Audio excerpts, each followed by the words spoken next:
భార్యాభర్తల మధ్య సంభాషణ. ఏమండి, మీరు నా మనిషి కాబట్టి మీకు ఒక నిజం చెప్పాలి అనుకుంటున్నాను. చెప్పు. ఆ నిజమేంటో వింటాను. వద్దులేండి, చెప్పిన తరువాత మీరు నన్ను పిచ్చిదానిలా చూస్తారు. నువ్వు పిచ్చిదానివి అయినా నేను నిన్ను అలా చూడనిలే. ఈ 1వ తారీఖు నుండి మనకి కొత్త సంవత్సరం వచ్చేస్తుంది తెలుసా? అవునా? మంచిది. 2024 వెళ్ళి 2025 వచ్చేస్తుంది. 2025లో ఏం చేస్తావేంటి? నేను 2024 పోయి 2025 వచ్చిన సందర్భంగా ప్రమాణం చేస్తున్నాను. ఈ 2025లో బట్టలు ఉతకను, గిన్నెలు తోమను, వంట కూడా చెయ్యను. కనీసం చీపురును ముట్టుకోను.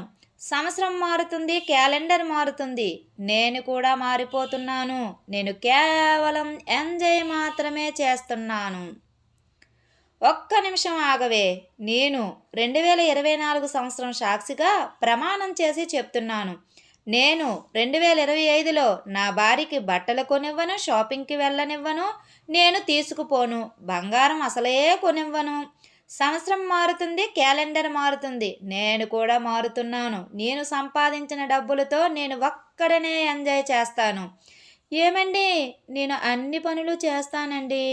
తప్పైపోయిందండి, నన్ను క్షమించండి. అలారా దారిలోనికి.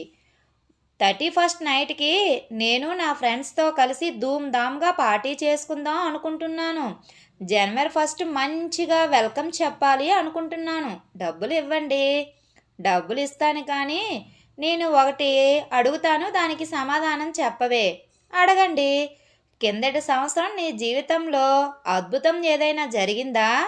ఇప్పుడు వస్తున్న కొత్త సంవత్సరంలో నీ జీవితం మారుతుంది అని నీకు నమ్మకం ఏమైనా ఉందా? లేదండి. ఆ మాత్రం దానికి పార్టీలు ఎందుకే? దుప్పటి కప్పుని పడుకోకుండా. ఇలాంటి మూడు దొరికాడేంటబ్బా. Thank you friends. ఈ వీడియో కనుక మీకు నచ్చినట్లయితే ప్లీజ్ లైక్ చేయండి, please subscribe my channel. Thank you.